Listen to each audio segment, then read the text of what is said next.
ഒരു ഇവിടെ 3 ദിവസം നീണ്ടു നിൽക്കുന്ന ഒരു തിരു ഉത്സവമാണ് ആഘോഷിക്കുന്നത്.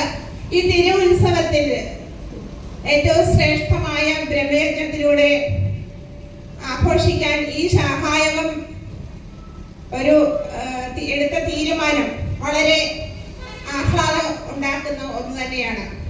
നമ്മൾ ഈ ശാഖായോഗത്തിന്റെ ഒരു കുടുംബ യൂണിറ്റിൽ വേദാന്ത വിശ്വവിദ്യാലയം ഒരു ബ്രഹ്മയജ്ഞം നടത്തുകയും അത് ഈ ശാഖായോഗത്തിന്റെ പ്രസിഡന്റ് സെക്രട്ടറി ഉൾപ്പെടെയുള്ളവർ അത് കാണുകയും അത് ആനന്ദിക്കുകയും ഒക്കെ ചെയ്തതിന്റെ പരിണിത ഫലമായിട്ടാണ് നമുക്ക് ഇന്നിവിടെ ഒരു ബ്രഹ്മയജ്ഞം ഒരുക്കുവാൻ അവസരം നൽകിയത്.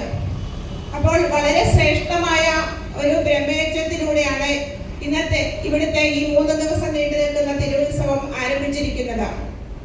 അതിൽ ഒരു പ്രഭാഷണം പറയുവാനായിട്ട് അവസരം ലഭിച്ചത് ഭാഗ്യമായി കരുതുന്നു. അതിൽ എനിക്ക് നിയോഗിച്ചിരിക്കുന്ന വിഷയം ഗുരു എന്നാണ്. ഗുരു എന്ന വിഷയത്തെ കുറിച്ചാണ് ഞാൻ ഇവിടെ നിങ്ങളോട് സംവദിക്കാൻ പോകുന്നത്.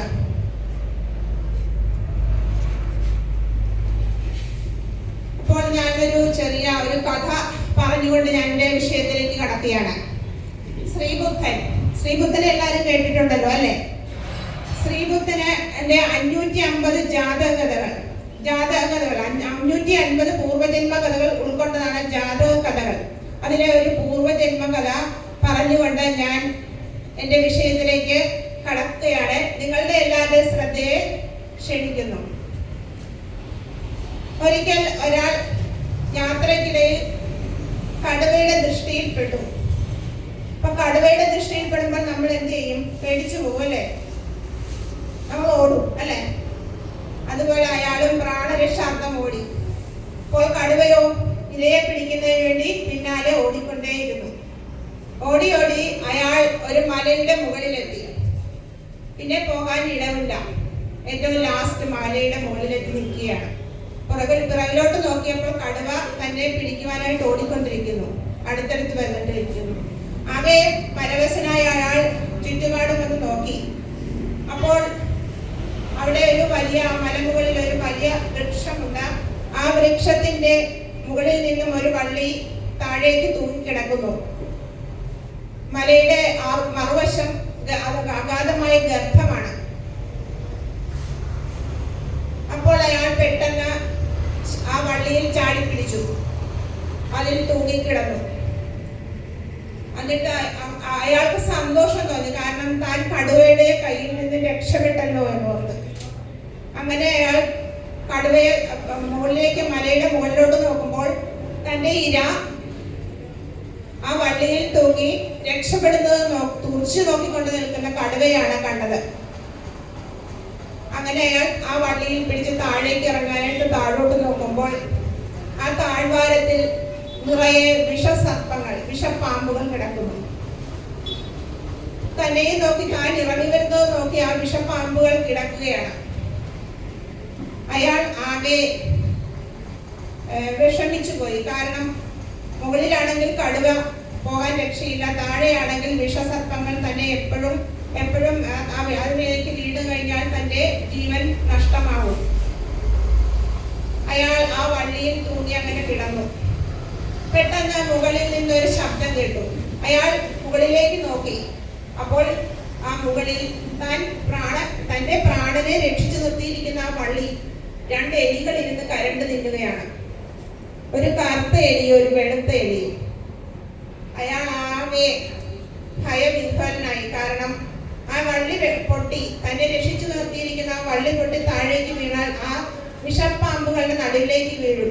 തന്റെ മരണം ഉറപ്പാണ്. അപ്പോൾ അയാൾ അങ്ങനെ ആകെ ഭയവിഹ്വലനായി അയാളുടെ വാ തുറന്നുപോയി. ആ സമയം ആ മരത്തിന്റെ ചില്ലയിലിരുന്ന ഒരു തേനീച്ച കൂട്ടിൽ നിന്നും ഒരു തുള്ളി തേൻ അയാളുടെ വായിലേക്ക് ഇറ്റു വീണു. അപ്പോൾ അവിടെയുള്ള തന്റെ ജീവൻ അപകടത്തിലാണ്. ആ അപകട സാഹചര്യങ്ങളെല്ലാം അയാൾ മറന്നുകൊണ്ട് ഹായ് എന്തു മധുരം, ആ തേൻ നുണഞ്ഞുകൊണ്ട് പറയുകയാണ്, ഹായ് എന്തു മധുരം എന്ന്. ഇവിടെ അജ്ഞാനിയായ ഒരു മനുഷ്യന്റെ ജീവിത ജീവിതവും ജീവിതാനുഭവവും അതിന്റെ പ്രതികരണവുമാണ് നമ്മൾ ഈ പൂർവജന്മ കഥയിലൂടെ മനസ്സിലാക്കുന്നത്. ഇവിടെ കുന്നും മലകളും കാടും ഒക്കെ സമൂഹമാണ്. കടുവയും വിഷപ്പാമ്പും ജനന മരണങ്ങളാവുന്ന രണ്ട് അറ്റങ്ങളാണ്. വള്ളി എന്ന് പറഞ്ഞല്ല, ആ പ്രാണനെ പിടിച്ചു നിർത്തിയിരിക്കുന്ന വള്ളി എന്ന് പറയുന്നത് ആയുസ് എന്ന വള്ളിയാണ്. അതിന്റെ രണ്ട് എലികളാണ് അതിനെ കാർന്നു തിന്നുകൊണ്ടിരിക്കുന്നത്. അത് വെളുത്ത എലിയും കറുത്ത എലിയും, പകലും രാത്രിയും. അത് കാലത്തെ സൂചിപ്പിക്കുന്നു. അപ്പൊ കാലമാകുന്ന എലികൾ ഒരു മനുഷ്യന്റെ ആയുസിനെ കാർന്നു തിന്നുകൊണ്ടിരിക്കുകയാണ്. ജനന മരണങ്ങളാകുന്ന ആ ജീവിതത്തിൽ അപ്പോൾ വീട് കിട്ടുന്ന ഭൗതിക സുഖങ്ങളെയാണ് തേൻ നുണഞ്ഞുകൊണ്ട് പറയുന്നത്. ഭൗതിക ജീവിതത്തിൽ കിട്ടുന്ന സന്തോഷങ്ങളും ഭക്ഷണങ്ങളും ഒക്കെയാണ് അവിടെ മനുഷ്യൻ ആസ്വദിച്ചുകൊണ്ട് പറയുകയാണ് ജീവിതം എന്ത് മധുരതരം എന്ന്. ഇവിടെ അജ്ഞാനിയായ ഒരു മനുഷ്യന്റെ കഥയാണ് പറഞ്ഞത്. 84 ലക്ഷം മഹവേദങ്ങളിലായുള്ള കൃമികീടങ്ങളായും പക്ഷിമൃഗാദികളായും വൃക്ഷലതാദികളായും ജനിച്ചതിന് ശേഷമാണ് അതിവിശിഷ്ടമായ മനുഷ്യജന്മം ലഭിക്കുക എന്നാണ് ഉപനിഷത്ത് നമ്മെ പഠിപ്പിക്കുന്നത്. ഏറ്റവും ശ്രേഷ്ഠമായ ജന്മമാണ് ഉപനിഷത്ത്. പക്ഷേ നമ്മൾ അത് അറിയുന്നില്ല. കാരണം എന്താണ്? നമ്മളിലെ അജ്ഞാനം. അജ്ഞാനം കാരണത്താൽ നമ്മൾക്ക് കിട്ടിയ ആ ശ്രേഷ്ഠമായ ജന്മത്തെ നമ്മൾ അറിയുന്നില്ല. ഒരിക്കൽ ഒരു രാജാവിന്റെ പണ്ഡിത സദസ്, രാജകൊട്ടാരത്തിൽ ഒരു പണ്ഡിത സദസ് നടക്കുകയാണ്. അവിടെ സുദീർഘമായ ഒരു വിഷയത്തെ കുറിച്ച് ചർച്ച നടന്നുകൊണ്ടിരിക്കുകയാണ്. എന്താണ് വിഷയം? മനുഷ്യ ജീവിതം ദുഃഖകരമാകുന്നതിനുള്ള ഏറ്റവും വലിയ പാപം എന്താണ്? അപ്പോൾ ഒരു പണ്ഡിതൻ പറഞ്ഞു അധർമ്മമാണ്, മറ്റൊരാൾ പറഞ്ഞു ഹിംസയാണ്, വേറൊരാൾ പറഞ്ഞു പരദൂഷണമാണ്, മോക്ഷണമാണ്, വഞ്ചനയാണ്. അങ്ങനെ പലവിധത്തിലുള്ള കാരണങ്ങൾ പറഞ്ഞ് അത് സ്ഥാപിച്ചെടുക്കുവാൻ വേണ്ടി ഓരോ പണ്ഡിതന്മാരും ശ്രമിച്ചുകൊണ്ടിരുന്നു.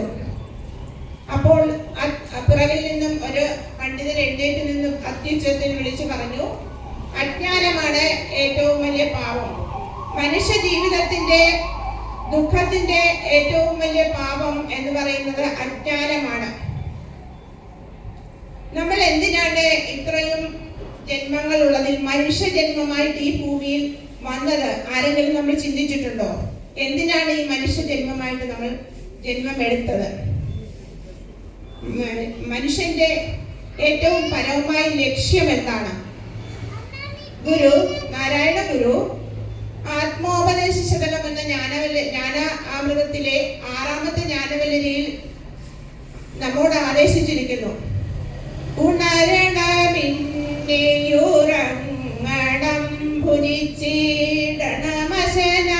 പുണരേണമെന്നിവണ്ണം അണയുമനേക വികൽപ്പമാകയാലുണരുവതുള്ളൊരു നിർവികാരരൂപം. ഉണരണം. എവിടെ നിന്നുണരണം? ഉറക്കത്തിൽ നിന്നുണരണം. വീണ്ടും ഉറങ്ങണം. ഭുജിച്ചിടണം, ഭക്ഷണം കഴിക്കണം. പിന്നെ പുണരണം, സന്താനോൽപാദനം നടത്തണം. എന്നിങ്ങനെ അനവധിയായ വികല്പങ്ങളാൽ ആരാണ് ആ നിർവികാര രൂപത്തിലേക്ക്, ആ പരമമായ ആത്മബോധത്തിലേക്ക് എത്തുക എന്നാണ് നാരായണഗുരു നമ്മോട് ചോദിക്കുന്നത്. നമ്മുടെ അജ്ഞാനം കാരണം നമ്മൾ ആ പരമമായ ആ ബോധത്തിലേക്ക് നമ്മളാരും എത്തുന്നില്ല. ഇവിടെയാണ് വേദത്തിന്റെ പ്രസക്തി നമ്മൾ അറിയേണ്ടത്. ആദിമകാലം മുതൽ മനുഷ്യൻ ആഗ്രഹിക്കുന്നതും അന്വേഷിക്കുന്നതും ആനന്ദത്തെയാണ്. അങ്ങനെ ആനന്ദ അന്വേഷണത്തിന്റെ പരിണിത ഫലമായി നമുക്ക് ലഭിച്ച ജ്ഞാനസമ്പത്താണ് വേദങ്ങൾ. വേദങ്ങൾ എത്ര വിധമാണുള്ളത്? എത്ര വേദങ്ങളുണ്ട് നമുക്ക്?